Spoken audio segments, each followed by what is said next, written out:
আসসালামু আলাইকুম প্রিয় দেশবাসী। আমরা একটা সংকটকালীন সময়ের মধ্য দিয়ে যাচ্ছি। গতকাল মাইলস্টোনে যে ঘটনাটি ঘটেছে, আমাদের অনাকাঙ্ক্ষিত বিমান দুর্ঘটনায় আমাদের অসংখ্য শিক্ষার্থী নিহত হয়েছে।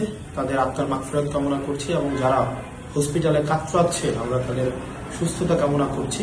আমরা যেই শোকাবহ পরিবেশ তৈরি হয়েছে সেটি কাটানো আমাদের একটা জাতির জন্য খুবই কঠিন এবং খুবই দীর্ঘ একটি প্রক্রিয়া।